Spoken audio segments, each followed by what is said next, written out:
আসসালামু আলাইকুম। Ideal commerce এডুকেশনের পক্ষ থেকে সবাইকে স্বাগতম। আজকে আমরা ইংলিশ সেকেন্ড পেপারের যে সাজেশন আছে, ফাইনাল সাজেশন 2024 সালে এসএসসির জন্য, সেটা নিয়ে আমরা আলোচনা করব। ওকে, তো আমরা গ্রামার পার্টের জন্য কিছু সাজেশন দিচ্ছি না, কারণ গ্রামার পার্ট আমাদের রুলস পড়তে হবে, রুলস বেস অনুযায়ী পড়তে হবে, আর যে ইম্পর্টেন্ট হবে সেই বিষয়গুলো আমরা এই চ্যানেলে আপলোড করার চেষ্টা করব। অবশ্যই এই চ্যানেলের পাশেই থাকবেন। ওকে, তো এখানে ফিল ইন দ্য ব্ল্যাঙ্কস আমরা আগে আমাদের মার্কিংটা দেখে ফেলি যে আমাদের 100 মার্ক যে আনসার করবো সেগুলো কি থাকবে। প্রথমে fill in the blanks with clue থাকবে আমাদের এখানে, সেটা হচ্ছে যে 10 মার্কসের প্রত্যেকটা 1 নাম্বার করে। সাবস্টিটিউশন অফ টেবল আসবে আমাদের 3টা টেবল, সেখান থেকে সাবজেক্ট ভার্ব অবজেক্ট, সেখান থেকে আমাদের মিলিয়ে 5টা সেন্টেন্স বানাইতে হবে, প্রত্যেকটার জন্য 1 নাম্বার করে 5 নাম্বার। তারপর হচ্ছে রাইট ফর্ম ভার্ব আসবে, প্রত্যেকটা হচ্ছে আমাদের 1 নাম্বার করে, 10টা করতে পারলে আমাদের 10 নাম্বার পাবো। চেঞ্জিং সেন্টেন্সও আমাদের এখানে 10টা থাকবে, প্রত্যেকটা 1 মার্কস করে, এখানে হচ্ছে 10 নাম্বার। ট্যাগ কোয়েশ্চেন আমাদের এখানে 5টা থাকবে আগের মতোই, যেখানে আমাদের একটা করতে পারলে 1 নাম্বার করে, মোট 5 নাম্বার। সাফিক্স প্রিফিক্স আগে আমাদের 10টা করতে হইতো 0.5 করে, বর্তমানে আমাদের একটা করলে 1 মার্কস করে, মোট 5টা থাকে 5 নাম্বার। প্রিপোজিশন যেটা আমাদের এই বছরের জন্য নতুন আসছে, 6, 7, 8 এ ছিল অবশ্যই, কিন্তু ক্লাস 10 এ আগে প্রিপোজিশন ছিল না। ওকে, তো এটা প্রত্যেকটা 1 নাম্বার করে, মোট 5টা থাকবে, 5 নাম্বার আনসার করতে হবে। কানেক্টরস আগের মতো যে 5টা থাকবে, প্রত্যেকটা 1 নাম্বার করে, মোট 5 নাম্বার। পাংচুয়েশনও আগের মতো যে 5 নাম্বার করব, 5 থাকবে, আমাদের লিখতে পারলে 5 নাম্বার দিবে। ওকে, তো আমরা সাজেশনে চলে যাই। প্রথমে আমাদের প্যারাগ্রাফে চলে যাই। প্যারাগ্রাফ হচ্ছে আমাদের 10 মার্কসের জন্য। তো ইম্পর্টেন্সের তালিকায় আমরা যে প্যারাগ্রাফগুলো রাখবো এবছরের জন্য, সেগুলো হচ্ছে যে এটিএ স্টল, একটা চায়ের দোকান, ডিফরেস্টেশন বৃক্ষ নিধন, তারপর হচ্ছে যে আমাদের life of a farmer, price hike, okay, অর্থাৎ মুদ্রাস্ফীতি, তারপর হচ্ছে যে আমাদের মূল্যস্ফীতি, অ্যাকচুয়ালি প্রাইস হাইক। তারপর হচ্ছে যে এনভায়রনমেন্ট পলিউশন, পরিবেশ দূষণ, আর্টিফিশিয়াল ইন্টেলিজেন্স, এআই সম্পর্কে ইম্পর্টেন্ট, মেবি চলেও আসতে পারে এটা। তারপর জুলাই রেভলিউশন ডে, বর্তমানে বাংলাদেশের জন্য এটা ইম্পর্টেন্ট। মাই মাদারল্যান্ড, অর্থাৎ বাংলাদেশ সম্পর্কে লিখতে হবে। তারপর যে আওয়ার ন্যাশনাল ফ্ল্যাগ, জাতীয় পতাকা, এ মুনলিট নাইট, একটি পূর্ণিমার রাত সম্পর্কে লিখতে হবে, ইম্পর্টেন্ট। তারপর হচ্ছে যে এ উইন্টার মর্নিং, তারপর যে career plan, important, career plan. তারপর গ্রাফিটি, হ্যাঁ, জুলাই আন্দোলনের পরে যে আমাদের দেয়ালে দেয়ালে যে গ্রাফিটিগুলো আঁকানো হয়েছিল সেগুলো সম্পর্কে, কারণ এটা সম্পর্কে আমাদের একটা সিন প্যাসেজও আছে বইয়ে, ঠিক আছে। তো নোবডি নোজ চলেও আসতে পারে। তারপর হচ্ছে ড্রাগ অ্যাডিকশন সম্পর্কে আমাদের ইম্পর্টেন্স তালিকা রাখতে হবে। তারপর হচ্ছে অ্যান আইডিয়াল স্টুডেন্ট, এই 15টা প্যারাগ্রাফ যদি আমরা পড়তে পারি, ইনশাল্লাহ আমাদের অবশ্যই কমন আসবে। এরপর আমরা চলে যাই অ্যাপ্লিকেশনে, অথবা অ্যাপ্লিকেশন এবং ইমেল সাইড বাই সাইড দেওয়া আছে। প্রথমে আমরা অ্যাপ্লিকেশন নিয়ে আলোচনা করি, কারণ এখানে হয় অ্যাপ্লিকেশন আসবে অথবা ইমেল আসবে।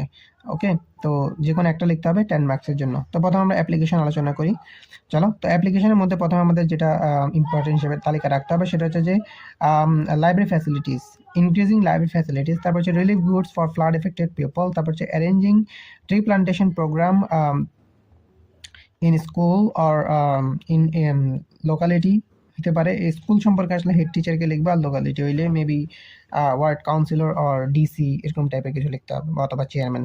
তো setting up a debating club in your school, that's mean chairman, sorry, head টিচারকে লিখতে হবে। তারপর হচ্ছে টেস্টিমোনিয়াল, অর্থাৎ প্রশংসাপত্র বা ছাড়পত্র সম্পর্কে আমাদের লিখতে হবে। তারপর হচ্ছে যে আমাদের এখানে 6 নাম্বারটা, যেটা হচ্ছে arranging some extra class after regular class, regular ক্লাসের পরে আমাদের কিছু এক্সট্রা ক্লাসের প্রয়োজন, সে সম্পর্কে আমাদের হেড টিচারকে লিখতে হবে। তারপর হচ্ছে যে সেটিং আপ এ ক্যান্টিন সম্পর্কে লিখতে হবে, মোস্ট ইম্পর্টেন্ট। তারপর হচ্ছে the quality of food, quality of the foods in the school canteen, এই যে ক্যান্টিন যেটা, সেটা তো অনেকবার চলে আসে, অনেকবার কমন হয়ে গেছে, এই জন্য এটা থেকে একটু মডিফাই করে আমাদের এটা দিতে পারে যে কোয়ালিটি, ক্যান্টিনের যে ফুডের খাদ্যের যে গুণাগুণ, খাদ্যের যে মানে খাদ্যের কোয়ালিটি খারাপ বা ভালো, সেই বিষয় সম্পর্কে আমাদের আসতে পারে 8 নাম্বার, ইম্পর্টেন্ট। তারপর হচ্ছে রিপেয়ারিং দ্য ড্যামেজ রোড, তারপর সিট ইন স্কুল হোস্টেল, তারপর হচ্ছে আমাদের রাখতে হবে সেটিং আপ এ মাল্টিমিডিয়া ক্লাসরুম, এটা ঢাকা বোর্ড 25-এ আসছিল। তারপর asking for controlling mosquito in the school premises, অর্থাৎ বিদ্যালয় প্রাঙ্গণে আমাদের কি করতে হবে, মশা যেন আমাদের নিয়ন্ত্রণ করা হয়, সে সম্পর্কে আমাদের লিখতে হবে। ওকে, তারপরে আমাদের আর নাই। তারপর হচ্ছে আমরা ইমেল সম্পর্কে আলোচনা করি। ইমেল আসে না বললেই চলে, কিন্তু হয়তো চলে আসতে পারে। তো সে আমরা অ্যাপ্লিকেশন বেশি করে পড়বো, ইমেলগুলো আমরা একটু পড়ে রাখবো, যেন আমাদের আসলে যেন আমরা পারি। তো ইমেলের মধ্যে ইম্পর্টেন্ট যে বিষয় যেগুলো আমাদের রাখতে হবে ইম্পর্টেন্ট তালিকায়, সেগুলো হচ্ছে advice on how you tackle the bullying at school, স্কুলে যে বুলিং করা হয় সেগুলো তুমি কিভাবে ট্যাকল করবা, তো তোমার ছোট ভাইকে বা তোমার ফ্রেন্ডকে হয়তো লিখতে হইতে পারে ইমেল। তারপর হচ্ছে প্ল্যানস আফটার এসএসসি এক্সামিনেশন, মানে এসএসসি এক্সামিনেশন পর কি করবা তার পরিকল্পনা সম্পর্কে। তো how to well in how to learn English well, তা আমরা ভালোভাবে ইংলিশ কীভাবে শিখতে পারবো সে সম্পর্কে আমাদের ইমেল লিখতে হবে। আমরা শিখতে পারবো না, অ্যাকচুয়ালি আমরা অন্যজনকে অ্যাডভাইস করবো যে কীভাবে সে তাড়াতাড়ি শিখতে পারবে বা ভালোভাবে শিখতে পারবে সেগুলো সম্পর্কে। Bad effect of smoking means আমরা হয়তো বন্ধুকে বোঝাবে যে স্মোক করা ভালো না, ছেড়ে দেওয়া উচিত, সে সম্পর্কে আমরা একটা ইমেল লিখবো। তারপর হচ্ছে রোড অ্যাক্সিডেন্ট সম্পর্কে। তো এখানে রোড অ্যাক্সিডেন্ট সম্পর্কে হইতে পারে এমন যে আমি একটা রোড অ্যাক্সিডেন্ট দেখছি, সে সম্পর্কে সূত্রটা টেনে আমি বলতে পারি যে এই রোড অ্যাক্সিডেন্ট এটা ওইটা, সেগুলো আর কি। তো এগুলো সব বিষয় সম্পর্কে আমাদের চ্যানেলে আপলোড করা হবে, অবশ্যই চ্যানেলে চোখ রাখবো। তারপর হচ্ছে যে আমাদের 6 নাম্বার যেটা হচ্ছে থ্যাঙ্কিং ফর হসপিটালিটি, মানে ভালো ওদের বাড়িতে আমি গেছি, তো আমাকে ভালোভাবে অতিবাহিত করছে, এই জন্য তাকে থ্যাঙ্কস জানাবো, সেই সম্পর্কে ইমেলস ইম্পর্টেন্ট। তারপর হচ্ছে 7 নম্বরে যেটা আমাদের বিবেচনা রাখতে হবে সেটা হচ্ছে preparation for the exam, sorry এটা এক্সাম হবে বলে এক্সাম্পল লেখা হয়ে গেছে, এটা হচ্ছে যে এক্সাম, সবাই একটু কারেক্ট করে নেব,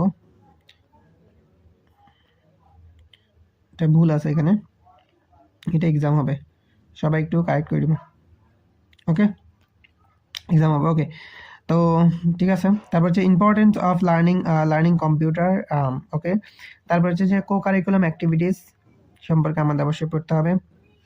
The importance of reading newspaper, importance of physical exercise, and congratulating on brilliant success. তো ভালো ফলাফল করছে জন্য তাকে আমি অভিনন্দন জানিয়ে ইমেল লিখব। এই ছিল আমাদের অ্যাপ্লিকেশন এবং ইমেল, সেগুলো আমাদের ক্লাসে আপলোড করা হবে অর্থাৎ চ্যানেলে আপলোড করা হবে। এরপর আমরা দেখতেছি কম্পোজিশনকে অবশ্যই ইম্পর্টেন্স হিসেবে বিবেচনা করতে হবে, বিকজ এটা অনেক হেভি মার্কস আমাদের বহন করে, সেটা হচ্ছে 20 মার্কস। ওকে, এখন পর্যন্ত সবচেয়ে বেশি মার্কস যেটা বহন করে সেটা হচ্ছে আমাদের কম্পোজিশন। ওকে, কম্পোজিশন মেইনলি আমাদের লিখতে হয় 250 ওয়ার্ডস এ, 250 or 30 মেবি, এর মাঝখানে কিছু একটা, হ্যাঁ এগুলোই আর কি। 250 ওয়ার্ডস অথবা 30 ওয়ার্ডসের মধ্যে আমাদের লিখতে হয়, অ্যাটলিস্ট আমাদের 2.5 থেকে 3 পৃষ্ঠা লিখতে হবে, যেহেতু এটা 20 মার্কস বহন করে। ওকে, তো প্রথমে আমাদের যেটা বিবেচনা রাখতে হবে কম্পোজিশনের মধ্যে সেটা হচ্ছে যে a journey you have made recently, এটা বাস জার্নি হইতে পারে অথবা ট্রেন জার্নি হইতে পারে। যদি এরকম লেখা থাকে journey you have made recently, তাহলে তুমি যে জার্নিটা পছন্দ সেটা লিখে দিবা, ঠিক আছে, স্পেসিফিক করে বলা থাকবে না যদি এরকম লেখা থাকে। তারপর হচ্ছে ইম্পর্টেন্ট যেটা হচ্ছে ফ্যাসিজম সম্পর্কে, এ থ্রেট টু ডেমোক্রেসি, গণতন্ত্রের জন্য হুমকি যেটা সেটা হচ্ছে ফ্যাসিজম। তো বর্তমান জুলাই আন্দোলনের পর এটা সবচেয়ে বেশি ইম্পর্টেন্ট হয়ে দাঁড়াইছে, কম্পোজিশনের অনেকগুলো বোর্ড স্কুল পরীক্ষায় এটা আসছে। তারপর the season you like most, আগের মতোই, এটা আমাদের অবশ্যই অনেকবার পড়া হয়েছে ক্লাস 6, 7, 8, 9। ওকে, তারপর যে importance of reading news paper, সংবাদপত্র পড়ার প্রয়োজনীয়তা, ইম্পর্টেন্ট এই বিষয়টা চলে আসে। তারপর হচ্ছে যে কম্পিউটার ইন এভরিডে লাইফ, প্রত্যেক জীবনে আমাদের কম্পিউটারের ব্যবহার। পপুলেশন প্রবলেম ইন বাংলাদেশের জনসংখ্যা নিয়ে যে সমস্যা সেটা সম্পর্কে।